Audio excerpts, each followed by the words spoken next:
Okay. Buenas tardes a todas, todos, todes. Bienvenidos a la Casa de Francia y estoy muy contento de inaugurar con esta actividad la Noche de la Poesía 2023. Estamos muy contentos de volver a verlos y volver a verlas a todas y todos. Porque el año pasado fue híbrido, intentamos y conseguimos hacer un evento pues, muy rápido y estuvo muy bien. Y este año ya vemos que ya empieza con buen número de gente y es una linda cosa. Estamos muy contentos y muy honrados hoy de empezar esta actividad con un homenaje al gran maestro Eduardo Elizalde. Entonces nos acompañarán diferentes personas, pero voy a dejar a Jacqueline André, la directora de esa maravillosa casa, presentarles en detalles.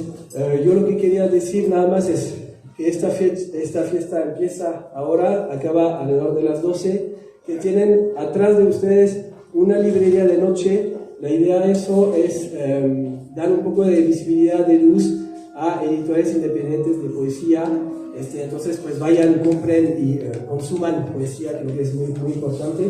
Ahí atrás estarán. Si quieren consumir alimentos nutricionales también se puede. Atrás en el parking tienen crepas y waffles. Estamos también celebrando la francofonía ahora, entonces pues pensamos en Bélgica y Francia en esta ocasión, pero podría ser más países. También para acabar, pues decir que esta fiesta de la poesía, antes que todo, es un vínculo, es un puente. Entonces no solo es francófonos, también invitamos a mexicanos, por eso también damos este homenaje. Y la idea es que básicamente pues la poesía se comparta y que siga creando hilos poéticos, que es el tema de este año. Bienvenidos, muchas gracias por estar aquí y voy a dejar a Jacqueline André presentar la mesa redonda de hoy. Gracias.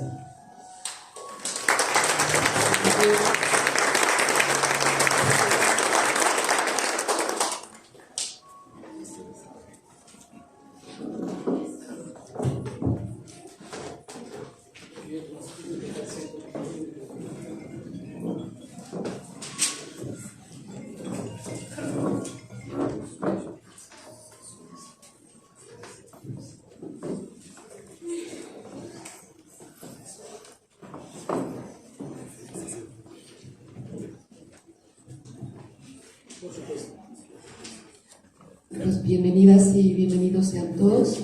Muchas gracias por acompañarnos esta tarde. Les voy a pedir que me disculpen por este problema de afonía un poco inoportuno. Saludo con enorme agradecimiento a mis estimados colegas de la Biblioteca de México, Miguel García Ruiz, no sé si ya llegaron Marilu y Betty. Un gran agradecimiento que hago extensivo a su director, el maestro José Mariano Leiva Pérez Gay, porque tuvieron el generoso gesto de prestarnos una parte de la exposición que presentaron cuando el maestro Elizalde cumplió 90 años en el recinto de la Biblioteca de México. Entonces, muchísimas gracias por su generoso apoyo. Y de hecho, al término de esta mesa, vamos a invitarlos a que recorran la exposición y pondremos poemas del maestro Elizalde para que nos acompañen en este recorrido. El 25 de mayo de 2022 se apagó una de las voces más potentes y originales de la poesía mexicana contemporánea, un poeta verdadero como lo definió Octavio Paz. En esta noche de la poesía deseamos celebrar su trayectoria y su legado en la vida intelectual del país. Tal vez haya quien se pregunte por qué rendir homenaje a un poeta mexicano en un contexto esencialmente francófono.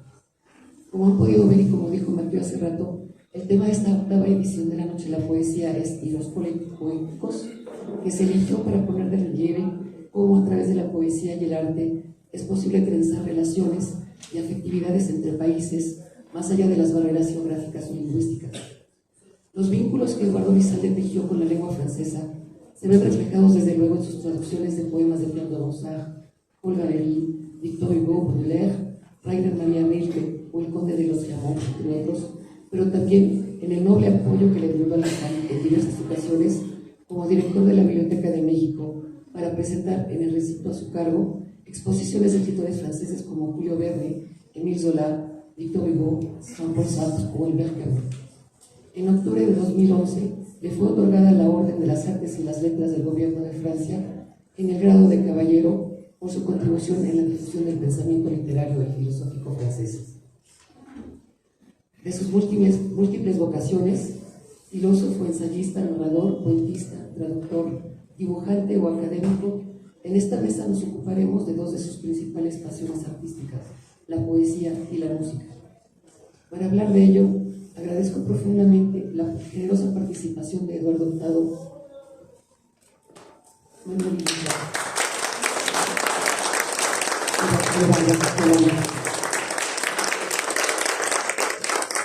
Voy a hacer unas breves semblanzas de cada uno de ellos antes de cederles la palabra. Eduardo Hurtado naciste en la Ciudad de México en 1950.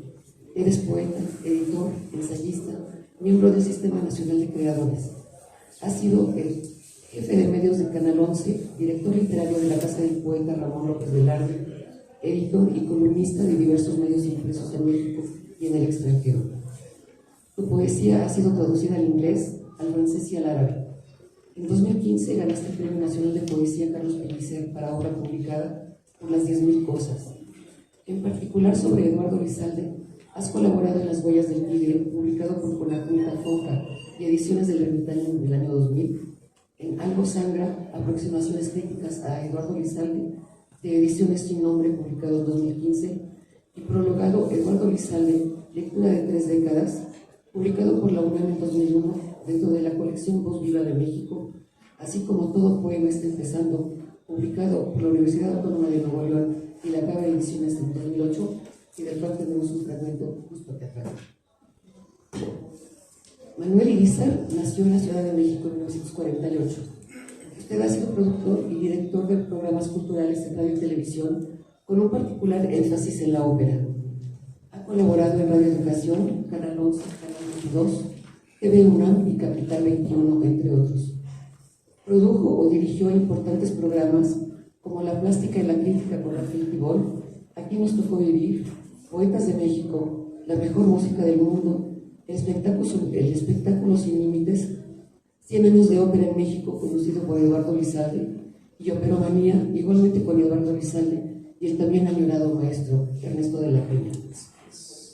Colaboró con el prólogo y la iconografía del libro de Eduardo Lizalde, La ópera hoy, La ópera ayer, La ópera siempre, antología de crónicas, está aquí. Una publicación de Conajunta de 2003. Actualmente colabora en la revista internacional Opera World y a través de su canal de YouTube comparte la extensa memoria archivística sobre ópera que ha constituido a lo largo de varias décadas. Rafael Vargas Escalante, nacido en la Ciudad de México en 1954. Eres poeta, ensayista, periodista y traductor literario.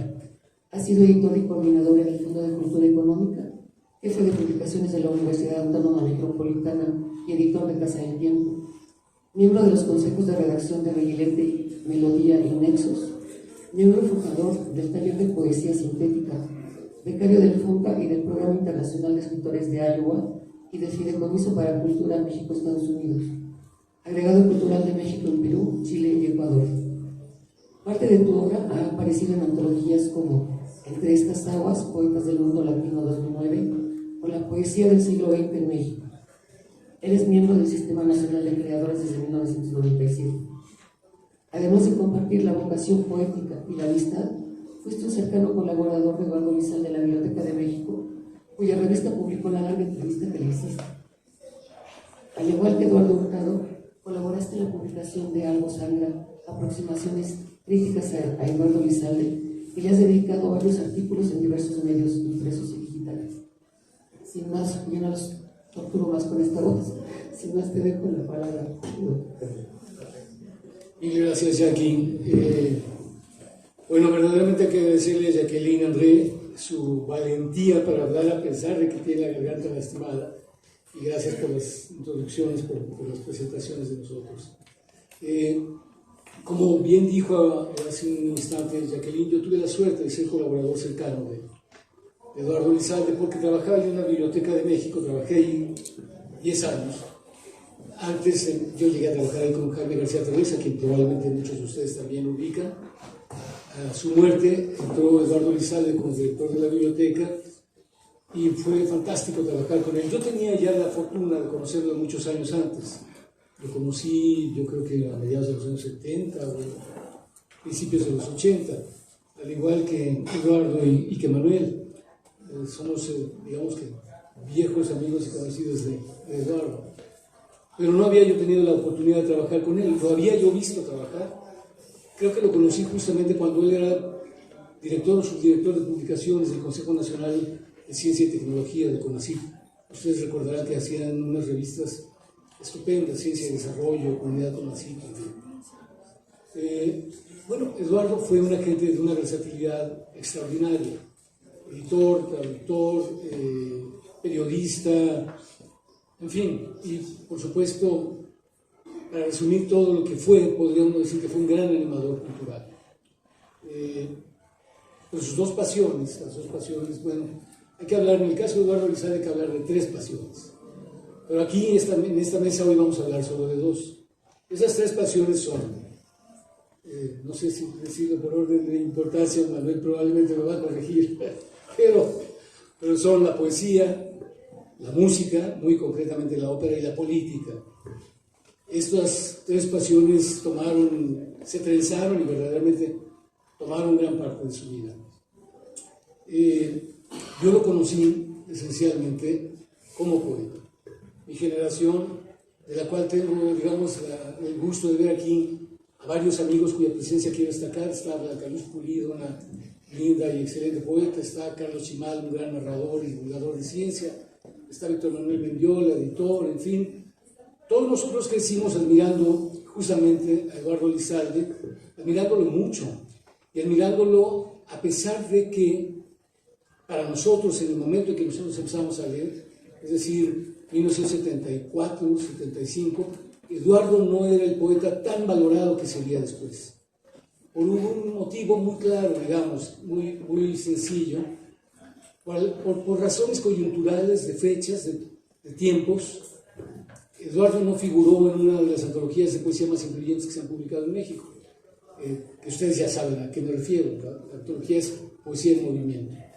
No figuró allí porque en el momento en que estaba apareciendo Poesía en Movimiento apenas estaba apareciendo, digamos, el que yo creo que es su primer gran libro, Cada cosa es Babel. Un libro de poemas bellísimo, muy ubicado en lo que se llama el conceptualismo. La poesía de Eduardo en general es una poesía de muchos conceptos, muy llena de ideas y de inteligencia. Y entonces, digamos que por una razón u otra no llegó a figurar en esa antología, que fue para mucha gente como el muestrario de lo que era la poesía mexicana nueva a mediados del siglo XX o en la segunda parte del siglo XX. Y sin embargo, para mi generación, por eso quiero destacar esto, Elizalde estaba lejos de ser un poeta menor o mal apreciado. Es decir, nosotros teníamos, y yo en particular, lo puedo decir con mucho gusto y con gran orgullo, teníamos una enorme admiración por Eduardo Elizalde. De hecho, yo más bien recuerdo, en fin, dentro de mi ignorancia en aquella época, pensar que, claro, lo habían marginado, pero él, marginado y todo, era muy superior a muchos, a la mitad de los poetas que estaban en poesía en movimiento. Entonces, creo que como lectores nos fuimos acercando a ese poeta poco a poco, y en esa segunda mitad del siglo XX, digamos a partir de los años 60 o 70, nos tocó ver surgir, ir siguiendo la producción de Eduardo Elizalde conforme él iba publicando. Es decir, a partir de La Sorda Enferma, fuimos leyendo todas y cada una de las cosas que él iba produciendo. Y creo que puedo decir que lo vimos convertirse cada vez en un, si no un mejor, porque es hablar mejor en ese sentido, en un poeta cada vez más extraordinario. Llegamos al punto en el que uno sabía que cualquier cosa que firmara Eduardo Elizalde iba a ser de excelencia. Bueno, sobre la poesía nos va a hablar justamente Eduardo Hurtado, y sobre la otra vocación, que es tan importante como la vocación poética, nos va a hablar Manuel Iriza, que es el experto en esa vocación, pasión, que quizá fue el principal motor de Eduardo a lo largo de su vida. Ustedes deben saber que Eduardo Elizalde, antes de querer ser poeta, antes de escribir cuentos, antes de escribir ensayos, de hacer periodismo, de dedicarse al dibujo, Eduardo fue un hombre con una gran versatilidad y con una gran capacidad de hacer muchas cosas. Fue bueno en ciencias, pudo haber estudiado una carrera científica, era un excelente dibujante, en fin, tuvo muchas virtudes. Pero lo que él siempre quiso ser, no secretamente, sino muy abiertamente, y por desgracia no fue posible conseguirlo, fue ser cantante de ópera. No sé, pero muy probablemente muchos de ustedes, si no es que todos, saben que tenía una voz extraordinaria, una hermosísima voz de barítono, y pudo haber sido pues, un gran cantante. De hecho, ese pudo yo lo pondría un poco entre comillas, porque lo fue de alguna manera. Si no pudo seguir una carrera profesional fue por falta de medios. Ser cantante de ópera en México, como ustedes podrán imaginar, es ciertamente muy difícil. Se requieren muchas cosas. Todos lo hemos visto, nuestros grandes cantantes terminan marchándose al extranjero para acabar de formarse o de consolidarse. Entonces, sobre esa pasión nos va a hablar inmediatamente después de Eduardo Hurtado, Manuel Irizar. A Manuel yo le decía hace un momento que lo iba a presentar, y él me dijo que le parecía una exageración, pero yo creo que no, como la memoria de la ópera en México. Este hombre sabe. Manuel, nacido en 1948, como recordaba hace un rato Jacqueline, prácticamente desde niño también se ha dedicado a escuchar ópera de una manera. Avidez es una palabra que se queda chiquita para describir la pasión de Manuel también por la ópera. Y en esa pasión confluyeron Eduardo y Manuel. Cuando yo trabajaba en la Biblioteca de México, tenía yo el gusto de ver a Manuel llegar para buscar a Eduardo, ponerse de acuerdo y grabar los programas de ópera que hicieron juntos. Eduardo, digamos, ante las cámaras, y Manuel detrás de las cámaras produciendo el programa. Entonces, era una fiesta escucharlos, ponerse de acuerdo, en fin. De verdad, en fin, uno quisiera que Manuel escribiera no solo este libro, sino como 20 libros más, contándonos todo lo que sabe de ópera y lo que ha visto con relación a la ópera en México, cómo la ha visto transformarse. Pero bueno, me he extendido demasiado. Quiero darle la palabra a Eduardo e invitarlos, por favor, a que todas las preguntas que se les ocurran las guardemos para que de veras las formulen hacia el final. Para eso estamos aquí. Estamos aquí con ustedes no porque sepamos más sobre Eduardo Elizalde, sino igual que ustedes para conocerlo mejor, para preguntarnos quién es.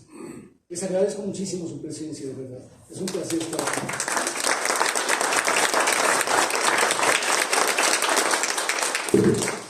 Bien, buenas tardes, noches a todos ustedes. Gracias por su presencia. Gracias a Ifal por la invitación. Jacqueline, de verdad, muy agradecido. Rafael, gracias por acompañarme. Gracias por acompañarnos en esta mesa. Manuel, la antología de la que hablaba Rafael hace un momento, Poesía en Movimiento, es de 1966. Yo tenía entonces, les voy a dejar que hagan cuentas, aunque van a necesitar algo más que un ábaco, 16 años. Y mi entrada a la poesía mexicana contemporánea fue justamente por ese libro, Poesía en Movimiento.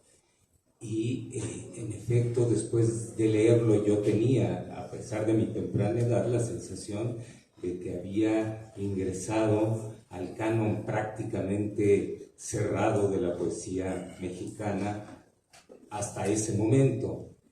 Y varios años después, principios de los años 70, ocurrieron dos cosas que cambiaron completamente mi relación con la poesía. Una de ellas fue el encuentro en una librería de la edición de Tigre en la Casa, la primera hecha por la Universidad de Guanajuato, libro precioso, precioso en todos los sentidos posibles de esa palabra, que conservo como un tesoro.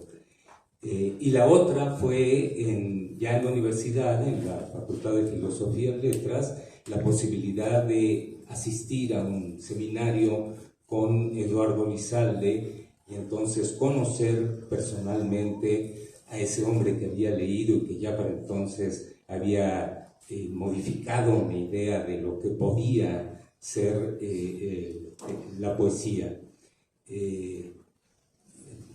Nos mantuvo más o menos cercanos, no siempre era posible y nuestros caminos por momentos se separaron, pero básicamente nos mantuvimos más o menos a la vista y por momentos cercanos durante varias décadas. Y resulta que ahora, después de su muerte, a partir de que Marisol Schultz me invitara a asistir a Guadalajara a hablar sobre Elizalde, ya había muerto para entonces, tuve una especie de encuentro mediúnico con Eduardo, que me dictó estas líneas que voy a leerles ahora. El texto lo tuve que titular así: Autobiografía póstuma, y lo firma Eduardo Lizalde con un asterisco referido al final de la nota. Reza: por la transcripción, Eduardo Hurtado. Autobiografía póstuma. Eugenio Montale sostuvo que la obra de un poeta debe leerse como una hermosa biografía. En efecto, nacer y morir acá o allá son simples fatalidades que muy poco nos dicen acerca de Marvel, Hölderlin, Rimbaud, Rilke, Vallejo o Pessoa, comparadas con el retrato esencial que nos entregan sus poemas. Montale soñó en su juventud, como yo en la mía, con dedicarse al canto. Estudié ópera en mis años mozos. Aunque muy pronto me asumí como un cantante fallido, nunca traicioné mi pasión por la música y me convertí en un melómano irreductible. Otras vocaciones me tentaron desde temprano: la pintura y, claro está, la poesía. De manera que hacia los 12 o 13 años de mi edad me juzgaba dueño del talento necesario para ser, de manera simultánea, un Titarrufo, un Miguel Ángel y un Góngora. En cuanto a mis pretensiones de poeta, bastante descaminado andaba a mis 15 años, a la deriva en las fronteras de un romanticismo trasnochado y el más rancio modernismo. De aquella época sobrevive un conjunto de sonetos que en mala hora rescató mi madre. Aquellos versos primerizos dan fe de un repulsivo candor y del empeño con el que mi padre me inculcó los principios de la más elemental artesanía.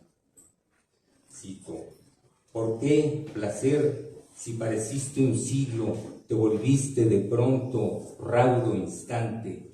Y tú, dolor efímero y punzante, dejaste vivo el colosal vestigio. De estos arrebatos aldeanos me rescataron la lectura del mejor López Velarde y mi primera inmersión en las obras de los contemporáneos: Owen, Villaurrutia, Pellicer, Gorostiza. En poco tiempo, mi formación se enriqueció con incursiones en la obra de los poetas españoles del 27, Cernuda, Lorca, Salinas, Alberti. Ellos me revelaron la importancia cardinal de Góngora, el fervor con el que me di a explorar el universo lingüístico y metafórico del genio cordobés está en la raíz de mis hallazgos iniciales.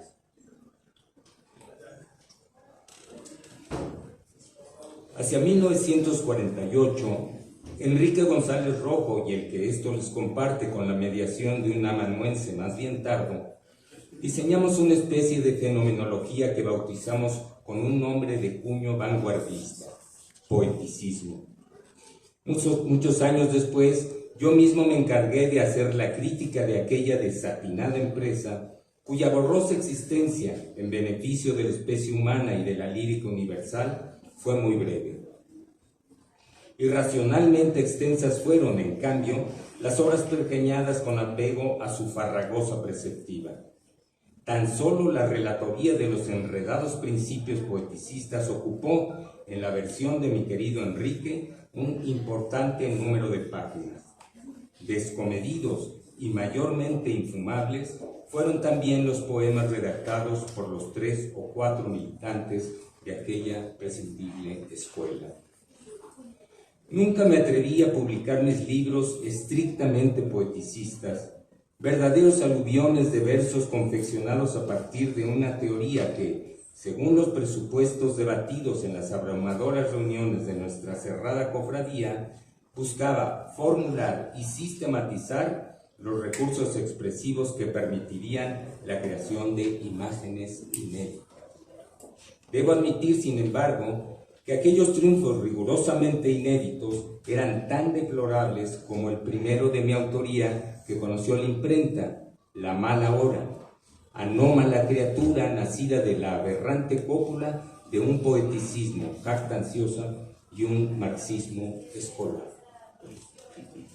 Mucho más tarde, con fines más bien profilácticos, recogí unas cuantas muestras de los perfectos adefesios que es posible engendrar cuando se intenta escribir poemas con apego a cualquier ideología religiosa o política. Adviértanse, si no, la grandilocuencia y el didactismo edificante de estos versos. Para los pobres ya el pan era tortuga, que mucho tiempo tardaba en caminar del mostrador a la boca. Pero el pan subió de precio y con ello fue mayor su lentitud. Era el pan de los hambrientos, para llegar tortuga y liebre para irse. Al final, ¿qué saldo positivo le dejó a mi obra el episodio poeticista? Algún crítico perspicaz consignó un inventario de presuntas ganancias, entre ellas la lectura concienzuda y exhaustiva de los grandes poetas de nuestra lengua, junto con la determinación de enfrentar el lenguaje como quien examina un organismo vivo en cuyo cuerpo late la inagotable posibilidad de articular los nombres de otro modo. En lo personal, de aquella experiencia creo haber sacado en claro que es un error confundir el amor a las palabras con la tentación de ponerlas al servicio de un estilo pulcro o simplemente dotado de elocuencia. La relación con el lenguaje suele cobrar la forma de una querella entre seducción y rechazo, fascinación y desencanto. Para el poeta es obligado reflexionar sobre un asunto tan antiguo como arduo, el de la relación entre las palabras y las cosas, los nombres y lo nombrado. A principios de los años 60, el tema me llevó a sostener intrincados debates con Enrique González Rojo. Él solía desmenuzarlo desde una perspectiva filosófica que yo enfrentaba con un montón de teorías entresacadas de la nueva lingüística. Aquellas disputas fueron el caldo de cultivo de Cada cosa es Babel, un largo poema en el que, por primera vez en mi biografía de escritor, pude reconocer un rango, el del decoro, que me permitió absolverlo de mis tentaciones revisionistas. La proliferación de imágenes de signo apocalíptico que pueblan las páginas de aquel babélico poema bien puede leerse como un vislumbre de la violencia exacerbada, el misántropo encono que destila buena parte de mi obra a partir de El tigre en la casa. Yo no existí a los ojos de lectores y críticos antes de la circulación de este delgado librito publicado en 1970 y que en breve tiempo se ganó la aprobación casi unánime de esa congregación exigua pero persistente, capaz de entusiasmarse con la aparición de un buen conjunto de poemas. Desde luego, el recibimiento de una obra literaria responde a diversas circunstancias. El tigre en la casa, el título más emblemático de todos los salidos de mi pluma, encontró terreno fértil en el ánimo desencantado que pesaba sobre distintos sectores de la aldea global, secuela del colapso de ideales y utopías nacidos al amparo de los candorosos 60s. Aunque el ciclo de incertidumbre se había iniciado varias décadas atrás, el Annus Horribilis de 1968 representó un punto de quiebre que, según sostuve en su momento y hoy quiero refrendar desde el plano inmaterial que ocupo, habrá de concluir con la extinción de la especie. En su momento, César Vallejo llamó la atención sobre la urgencia de reinventar el lenguaje incubado en las aulas, los hogares y los centros financieros, envilecido hasta la raíz por hábitos y maneras literalmente inhumanos. En Los Heraldos Negros, Trilce y los poemas humanos, el poeta peruano se dispuso a subvertir las palabras y la gramática que han sostenido la injusticia, la explotación, el mal. Las perras palabras, como las llamó Cortázar, guardan ese oscuro poder. El ejemplo de Vallejo fue para mí un punto de referencia cardinal.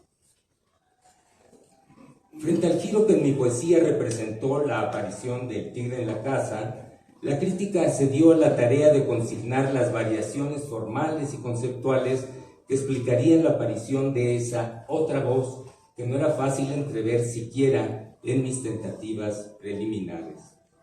En mi opinión, el factor que favoreció ese cambio se finca en el uso exhaustivo y con un sello muy personal de la ironía, elemento de antigua data que jugó un rol central en la lírica moderna, en especial a partir de la publicación de Las Flores del Mal. Sin el sesgo irónico, la vallejiana operación de desmontaje que registra cada página de mis libros a partir del tigre en la casa y la zorra enferma, hubiera desembocado en un destripadero inadmisible. El registro irónico me ha permitido también construir una especie de estética de lo grotesco que a los lectores les permite asimilar, en el sentido boxístico de la palabra, mis consuetudinarios ataques a ideales y principios certificados por las buenas costumbres. Todos estamos a punto de la afonía, de la afonía, quiero decir.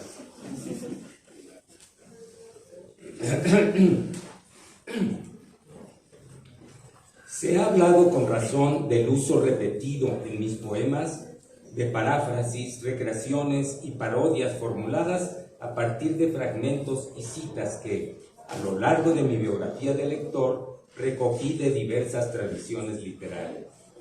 Desde muy temprano me apasionó este intrincado intercambio escritural que me permitió afirmarme en y contra las muy distintas voces que pueblan el bosque fascinante de la literatura. De esas voces me serví para expresar mis puntos de vista sobre algunos asuntos que me obsesionaban: el amor, el sexo, la violencia y la ternura, la moral, la vida ciudadana, la política. Mi intención fue asomarme a las maneras en que otros han explorado estos temas ecuménicos, retomarlos con un talante crítico, indagar su envés, acosarlos, trazar su caricatura.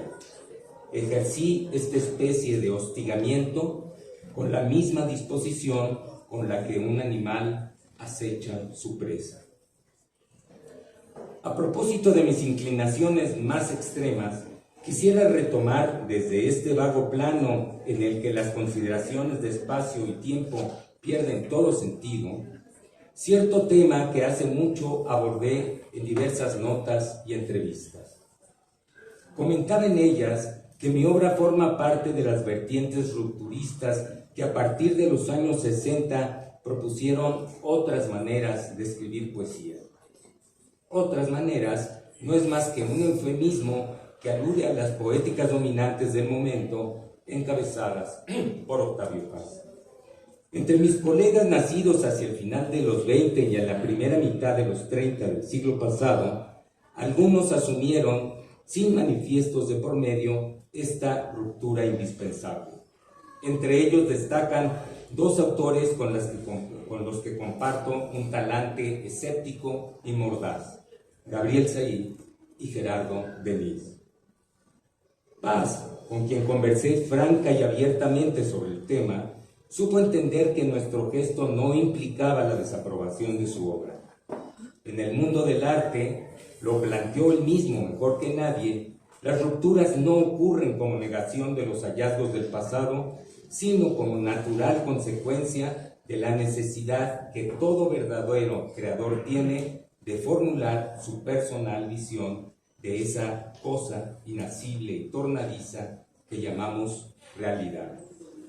La determinación de aplicarle a esa cosa el ácido de la duda, de vivir la poesía como insurrección y disidencia, le imprimió a mi poesía un sello inconfundible. Se ha dicho y reiterado que en mis poemas prepondera la voz de un moralista impío a la manera de Émile Cioran. No lo sé. En todo caso, mi escepticismo echa raíces en la idea de que la desdicha humana es el más grave síntoma de un mal incurable, la inteligencia, esa pifia evolutiva que ha corroído nuestra condición de animales sensibles.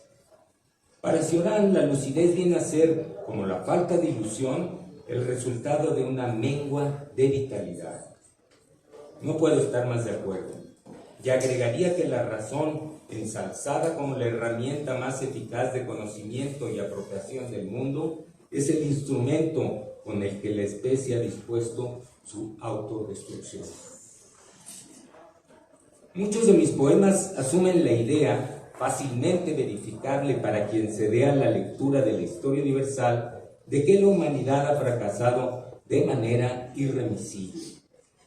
Desde la aparición de las primeras civilizaciones hasta la actualidad, esta pobre criatura que somos ha practicado el odio al prójimo, se ha adherido a las ideologías religiosas y políticas más idiotas, ha dado muestras de un egoísmo impúdico y un afán compulsivo de riqueza.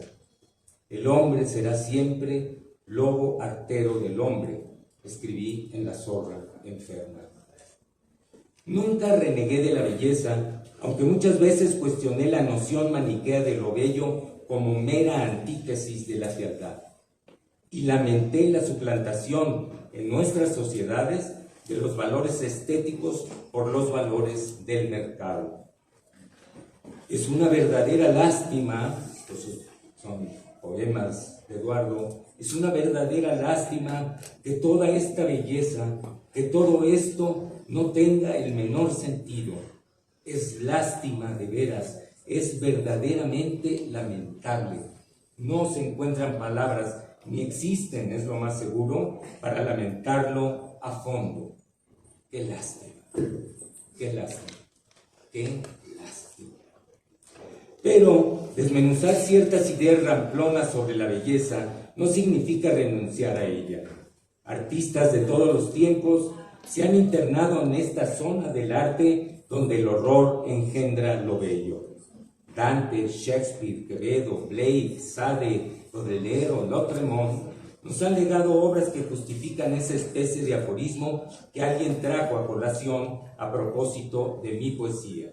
Sin la belleza no existiría el infierno.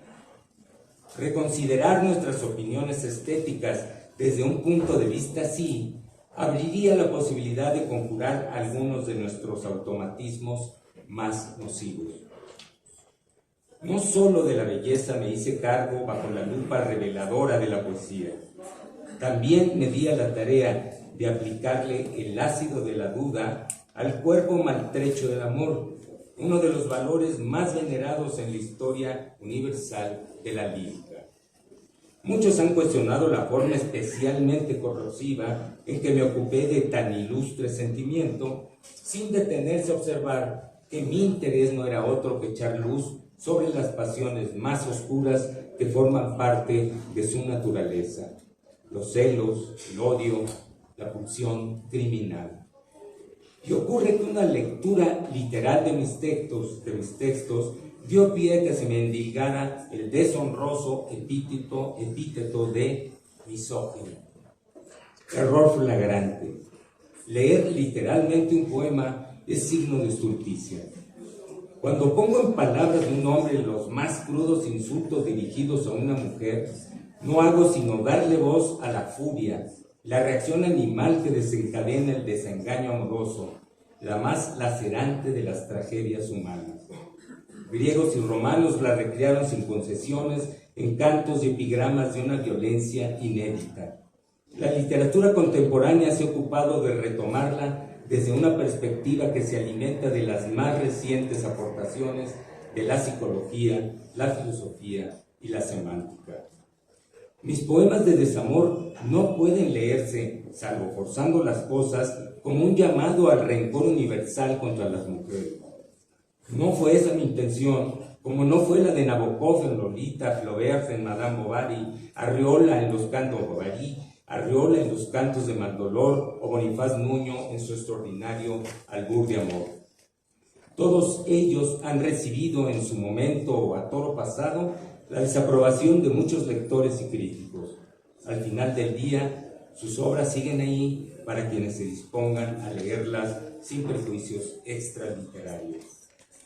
Más allá de las experiencias personales implicadas en estos poemas míos sobre el desamor, mi objetivo al escribirlos fue delinear una especie de espectro de la desdicha humana.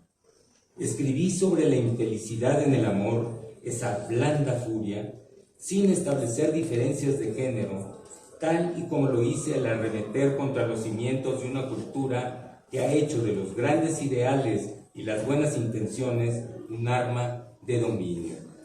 Mis malignidades son incluyentes. Mi decepción es del ser humano, no de la mujer. Siempre me asumí como un misántropo, nunca como un misógino. Dicho lo cual, señores, dado que el tiempo es suyo y nunca sobra, debo llevar a término este recuento. Lo haré con un breve comentario, sin el cual toda semblanza propia quedaría trunca. Fui, lo digo por si no hubiera quedado claro, un escéptico y un agnóstico incurable. Y no fue fácil. Para poder vivir, elegí ser leal a unos cuantos hábitos que aquí refiero. Bebí cantidades considerables de excelentes vinos, sin que esto entorpeciera mi dedicación a la lectura y el trabajo. Procuré tener siempre en la despensa los mejores quesos. En primer término, naturalmente, un buen Rocher Blanc. Cultivé la conversación, sobre todo con amigos inteligentes, cultos y dispuestos a no ser dueños de la verdad. Escuché música todos los días durante horas, como bien lo saben todos aquellos que alguna vez visitaron mi casa en la arbolada calle de Moras de la colonia del Valle. Muchas gracias.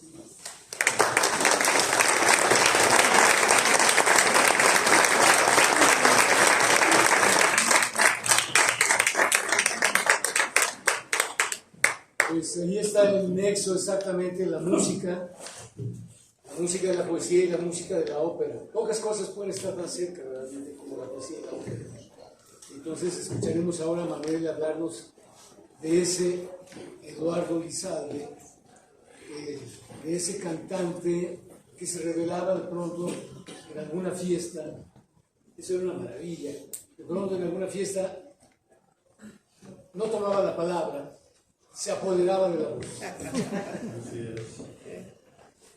Bueno, pues Eduardo Lizalde, recuerdo una vez que fuimos a su casa, ahí en donde dice mi querido amigo Hurtado, en la calle de Moras, y me acuerdo que fuimos el ingeniero Humberto Terán Calderón, que es el encargado del audio del Palacio de Bellas Artes, y su servidor, a visitar a Eduardo a su casa.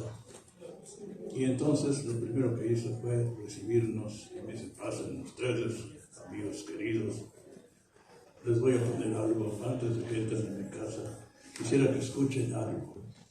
Y entonces puso una grabación en donde escuchamos la voz prodigiosa, portentosa, mágica, extraordinaria y bárbara de Tita Rufo, cantando a una de esas áreas que enchina del cuerpo y que le queda uno pasmado y vuelto loco oyendo esa voz. El gran Tita Rufo, el rey de los barítonos. Y entonces estábamos los dos, el querido amigo Humberto y yo, con una cara de admiración. Y el gran Eduardo Lizalde dice: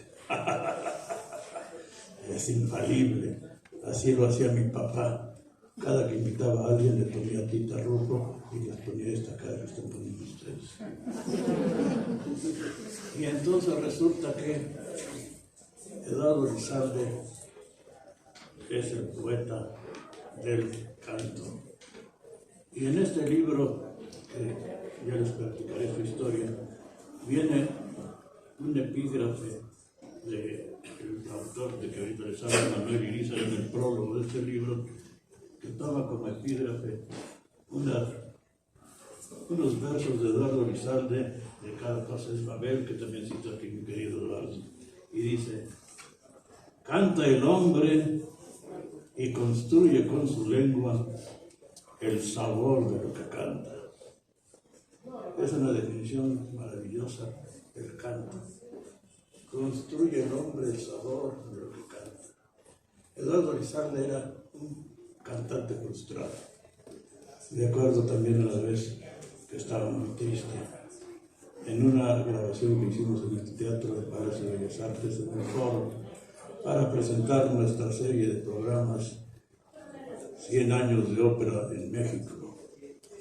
Y después de que terminamos el programa, Eduardo veía aquel hermosísimo teatro que quería don Porfirio Díaz en 1904, que se hubiera inaugurado en 1910 con el Teatro de la Ópera, que se había destruido, el Teatro Nacional, que desapareció por la picota, y construyeron este hermoso teatro que querían que se inaugurara en 1910 con las fiestas del centenario.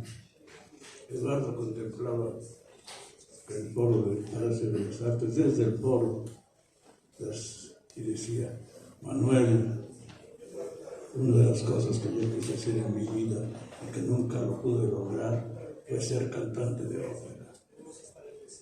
Y veía el foro y casi quería cantar ahí, porque nunca pudo hacer, que fue su sueño frustrado totalmente y que nunca logró.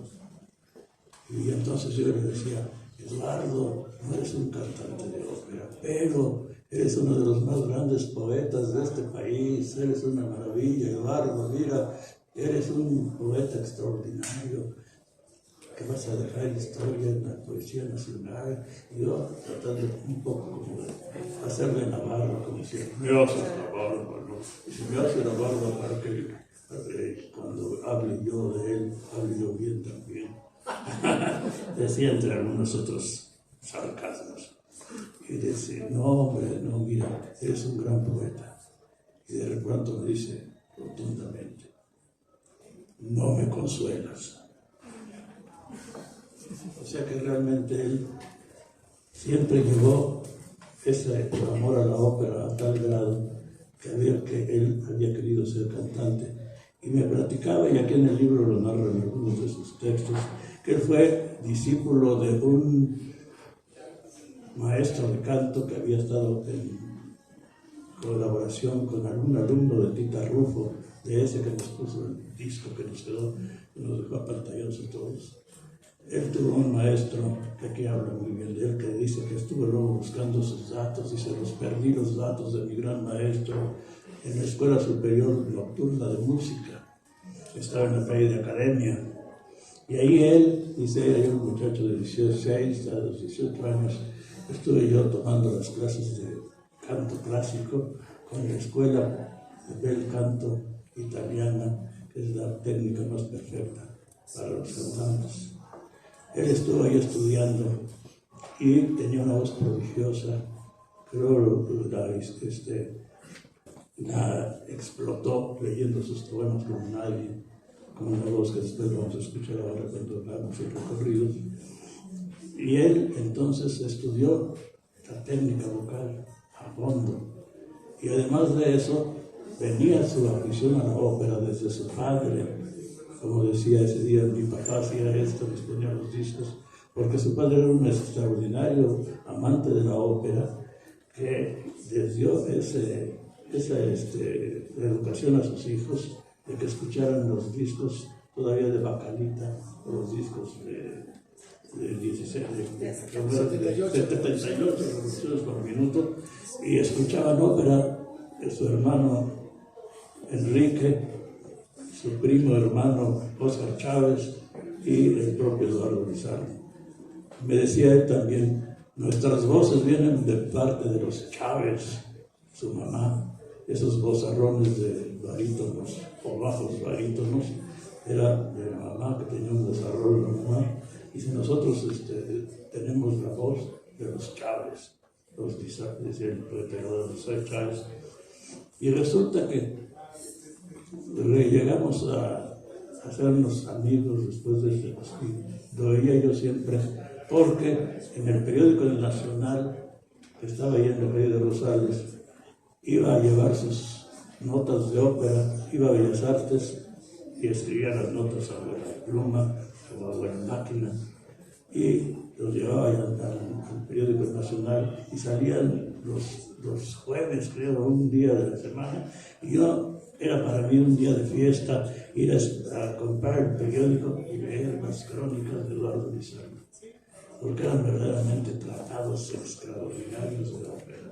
Era uno de los hombres más cultos y más sabios y más conocedores de ópera, no solamente de México, del mundo entero. Él tenía en su casa todas las grabaciones de todos los cantantes más famosos a los que él admiraba, todos los libros de ópera habidos y por haber, enciclopedias, tratados filosóficos sobre el canto, y todo en su casa. Andaba siempre comprando discos, long play, discos láser, compact disc, pero desde su padre, que le había enseñado la música en los discos de 78, siempre se hizo una biblioteca, y de una biblioteca impresionante. Y me acuerdo que llegábamos a su casa, y además de que veía los libros de Carlos Marx, tenía todo el marxismo, tenía libros de marxismo, decía, mira, dice, estos son todas las obras de Marx y de todos los seguidores marxistas. Dice que sí, los he leído todos, no están de adorno. Dice, no están de adorno. Y ahí, en otros estantes, tenía todas las grabaciones impresionantes que había conseguido, y que andaba en todas las tiendas de discos buscando las novedades. Y ahí, a un cantante que le gustaba, como eran sobre todo los de su tesitura, como Tita Rufo, como Charlie Chaplin, como los grandes bajos, él investigaba a fondo todo lo que había sobre ellos para saber más de ellos, y oía sus discos y los compartía además. Entonces, hasta que se fundó el canal 22 de televisión, lo invitó el director del canal, que era José María Pérez Gay, y dice, a Eduardo Lizalde le vamos a invitar a que haga un programa de ópera.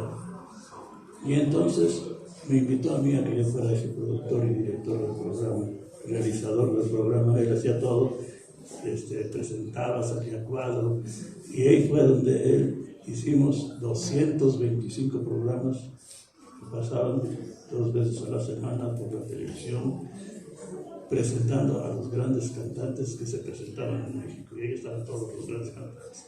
Cada semana era un cantante diferente, y los iba presentando, y llegamos al número de 225 programas. Después de eso, ya se terminó el sexenio, y como hubo cambio de sexenio, y como todo lo anterior no servía para nada, se terminó el sexenio. Pero regresamos al canal TV UNAM a hacer otro programa con Ernesto de la Peña, que era otro erudito del canto, y ahí hicimos Operomanía, que hicimos otros 40 programas más. Estos programas todos existen y están empolvándose en algún cajón, en las bibliotecas, que nadie ve, que nadie, ya se quedaron ahí guardados y ya no existen para los oídos que los que fueron hechos. Creo yo que una de las grandes labores que faltaría hacer todavía es rescatar ese material maravilloso para que volviera a transmitirse. Eduardo decía, ahí están los programas, ¿por qué no los vuelven a pasar? Decía, ¿por qué no pasan? ¿Por qué? Porque no les interesaba ya nada.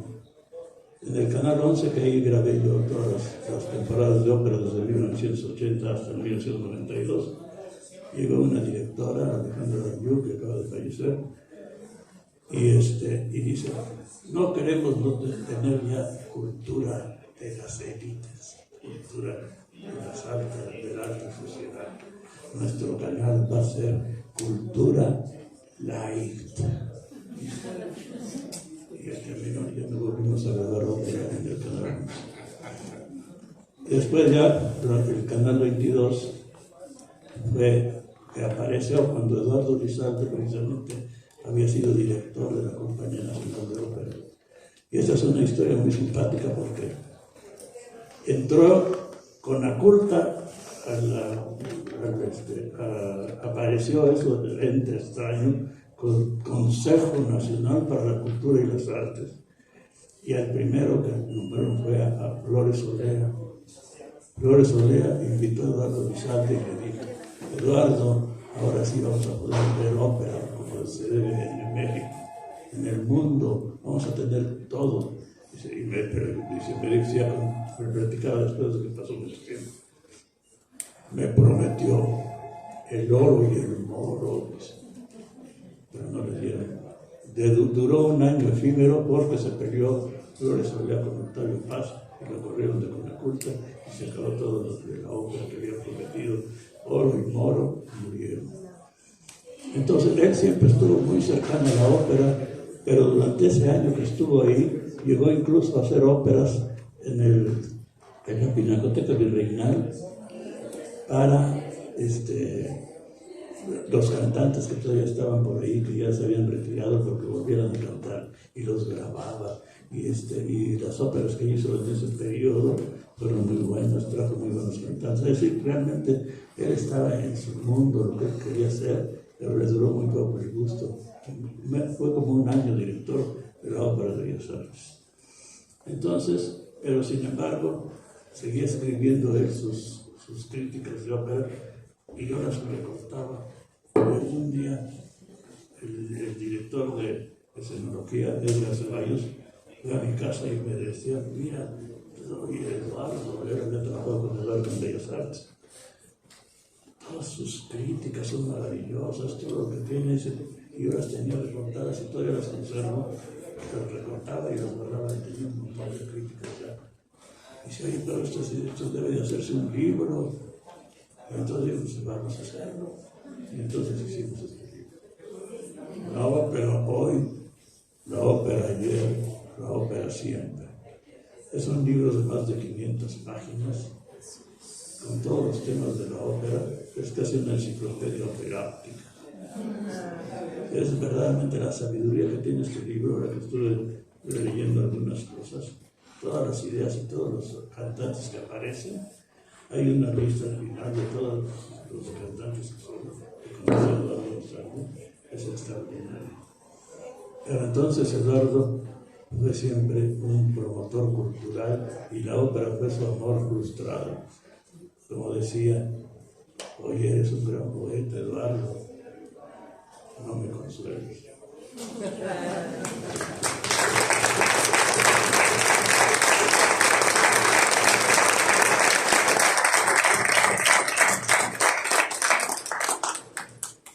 Creo que podemos sacar en claro muy evidentemente que Eduardo no habría sido el poeta que fue si no hubiese tenido esta pasión por la ópera. La suma de las artes, mi querido Manuel, ¿no es cierto?